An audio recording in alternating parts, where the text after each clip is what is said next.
नमस्कार। देश काल में आपका स्वागत है। मैं हूं मुकेश कुमार।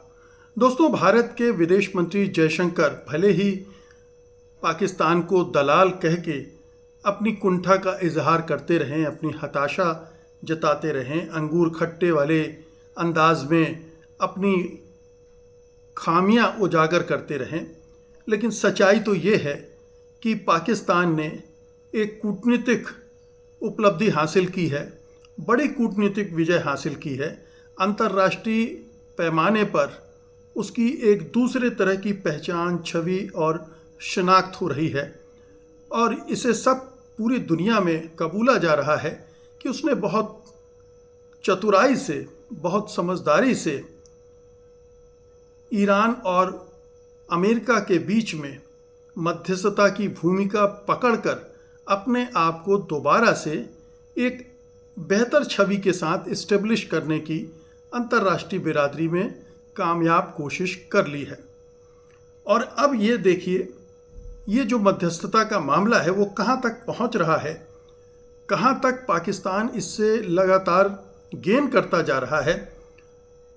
ये इसी बात से समझ सकते हैं आप कि डोनाल्ड ट्रंप ने कहा है कि if the deal is signed in Islamabad I might go, I would go to Pakistan. Pakistan has been great. They have been so good. They want me.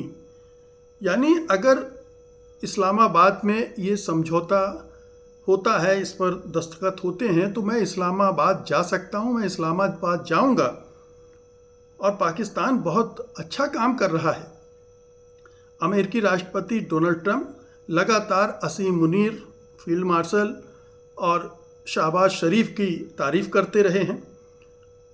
इस मौके पर कहा तो ये जाता है कि ट्रंप ने ही पाकिस्तान के से एक तरह से गिड़गिड़ा के कहा था कि कुछ करो, किसी तरह से युद्ध को रुकवाओ। यानी अमेरिका इस मुसीबत में फंस गया था, इस जंग को शुरू करके, कि उसे उससे निकलने का कोई रास्ता नहीं सूझ रहा था। ईरान किसी की बात सुनने को तैयार नहीं था। जो तुर्की, ओमान या मिस्र वगैरह मध्यस्थता करने की कोशिश कर रहे थे, वो भी कामयाब नहीं हो रहे थे। ऐसे में पाकिस्तान ने ट्रंप की फरियाद सुनी और उसके आधार पर काम करना शुरू किया। शुरुआत में जो ट्रंप की तरफ से 15 सूत्रीय कार्यक्रम आया था, उसे ईरान पहुंचाया, उस पर बातचीत शुरू की, वो रिजेक्ट हो गया। फिर दूसरा मौका आया और फाइनली ये एक बहुत बड़ी बात थी कि ईरान और अमेरिका के प्रतिनिधिमंडल आमने सामने बैठे बातचीत के लिए। और अमेरिका ने तो अपना बहुत ही उच्च स्तरीय प्रतिनिधिमंडल भेजा, जिसमें उपराष्ट्रपति जेडी वांस भी थे। तो ये एक बहुत बड़ी उपलब्धि थी इस्लामाबाद की और पाकिस्तान की हुकूमत की। इसकी तारीफ की जा रही है। और अब देखिए कि जब एक तरह से एक गतिरोध भी पैदा हो गया था उस बातचीत के बाद, क्योंकि उस बातचीत में कुछ बात आगे नहीं बढ़ी थी।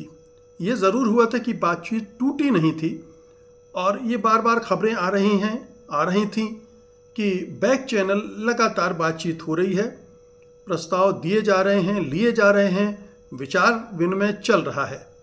और पाकिस्तान इसमें एक प्रमुख भूमिका लगातार निभा रहा है। और अब तो वो इस स्तर की भूमिका पर आ गया है जिसमें पाकिस्तान के field marshal Asim Munir Iran गए और शहबाज शरीफ कतर और दूसरे अरब ममालिक में बात कर रहे हैं। यही नहीं, पाकिस्तान ने दूसरी महाशक्ति चीन को भी साथ रखा है। यानी जब मामला फंस गया था तो पाकिस्तान के विदेश मंत्री बीजिंग पहुंच गए थे और वहां से भी एक 4 सूत्री या शायद 5 सूत्री एक फ्रेमवर्क चीन के विदेश मंत्री के साथ मिलकर बना था। और माना जाता है कि वो एक ऐसा फ्रेमवर्क था जिसके आधार पर बातचीत आगे बढ़ी और चीन ने फिर ईरान को भी तैयार किया बातचीत के लिए। तो ये जो पूरा चेस बोर्ड है, मध्य पूर्व में चल रही जंग को सुलझाने का, एक समाधान निकालने का, एक मध्यस्थ के रूप में उसको पाकिस्तान किस परिपक्वता के साथ निभा रहा है, इसे स्वीकार करना चाहिए।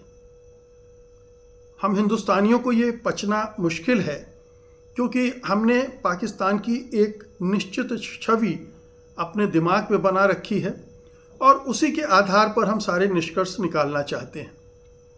लेकिन पाकिस्तान की अपनी एक विशिष्टता भी है। ठीक है, उसने एक ऐसा पीरियड था जब बहुत सारे गलत काम किए अमेरिका की संगत में पड़कर, और अपने फ़ायदा उठाने के लिए कश्मीर में अलगाववाद, उग्रवाद को जन्म दिया, बढ़ावा दिया, और देश में भी बहुत सारी ऐसी हरकतें हुई, बहुत सी घटनाएं हुई जिसमें आईएसआई का हाथ पाया गया। खालिस्तान मूवमेंट में उसकी भूमिका थी। लेकिन इसके इतर पाकिस्तान पहले भी अंतर्राष्ट्रीय स्तर पर बड़ी भूमिकाएं निभाता रहा है। मसलन 1971 में हेनरी किसिंजर को जब चीन और अमेरिका में ज़बरदस्त दुश्मनी थी, तब हेनरी किसिंजर जो वहाँ के विदेश मंत्री थे, उनको चीन में मिलवाया गया और उसके बाद चीन और अमेरिका के रिश्ते नॉर्मलाइज होने शुरू हुए। तो एक बड़ी पहल उस समय भी उसने की थी, बहुत बड़ी महत्वपूर्ण मध्यस्थता उस दौरान भी की थी। और उसकी बहुत सारी वजहें हैं। जियोपॉलिटिकल जो स्थिति है पाकिस्तान की, उसका फ़ायदा उसे मिलता है।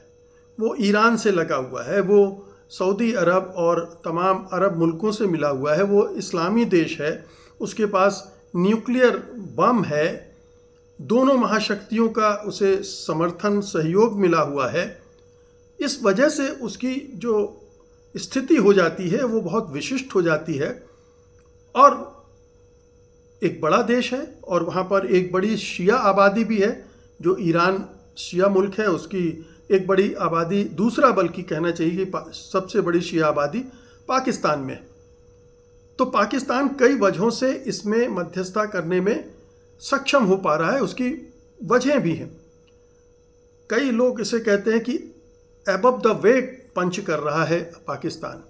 निश्चित रूप से वो हैसियत पाकिस्तान की नहीं है, उतना ताकतवर मुल्क नहीं है, वो कर्जे में दबा हुआ है, वो बदहाली का भी शिकार है। लेकिन ऐसी पहल के लिए इस तरह की चीज़ें उतनी महत्वपूर्ण नहीं रह जाती जितनी वहाँ की जो लीडरशिप है उसमें कितनी सलाहियत है, कितनी समझदारी है, कितनी दूरदृष्टि है, उस पर डिपेंड करता है।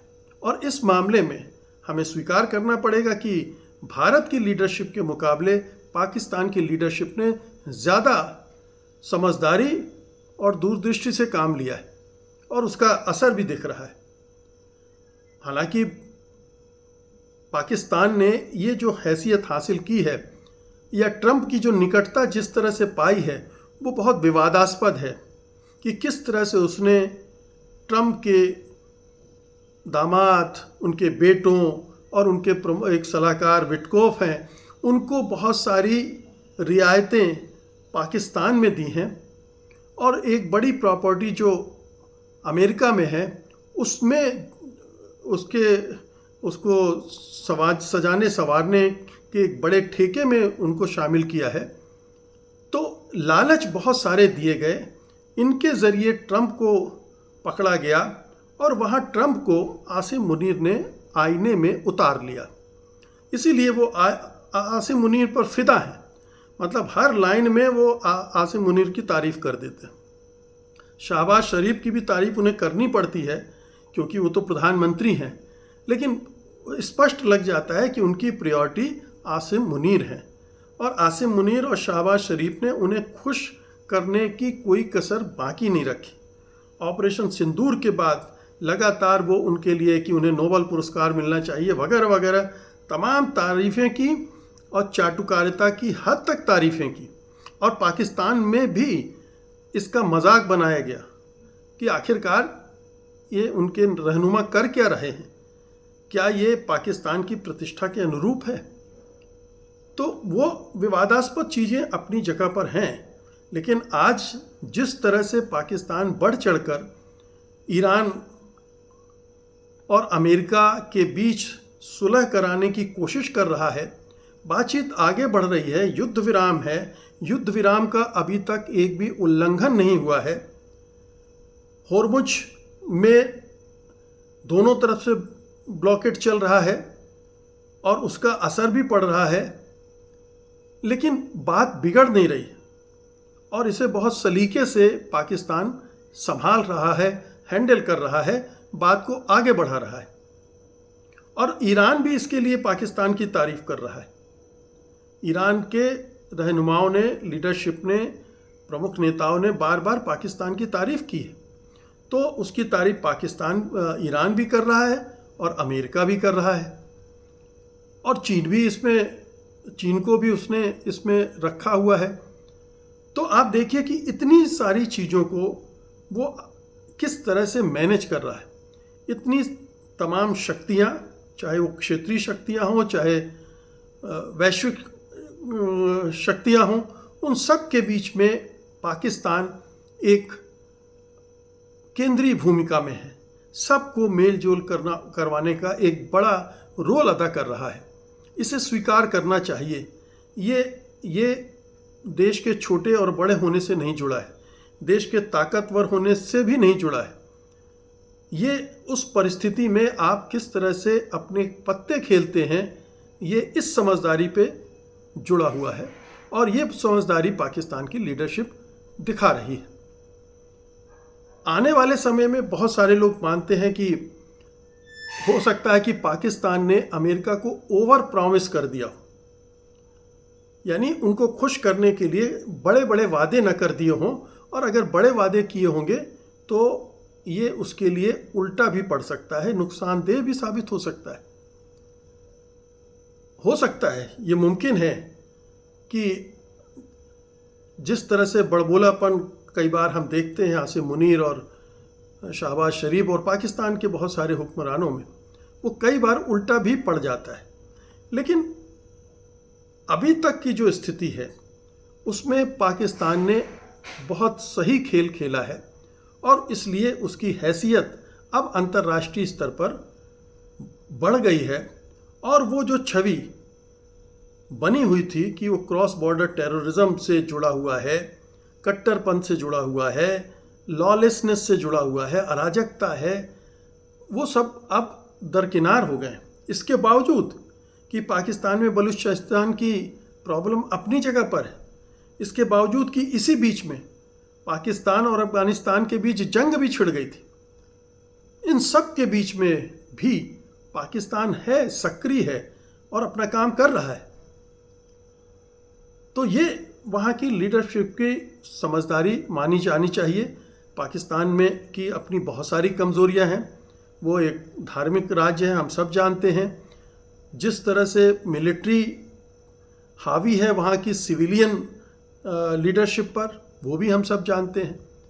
लेकिन अब अगर 15 साल पहले वाली स्थिति होती तो भारत दावा कर सकता था कि हम आपसे बेहतर, हमारा लोकतंत्र चल रहा है, आपसे बेहतर हमारे यहाँ माइनॉरिटी सुरक्षित हैं, आपसे बेहतर हमारे यहाँ कानून व्यवस्था की हालत है, हमारी कॉन्स्टिट्यूशनल जो इंस्टीट्यूशंस हैं वो हमारे आपसे बहुत बेहतर काम कर रहे हैं, हमारे यहाँ सेना का कोई हस्तक्षेप नहीं है।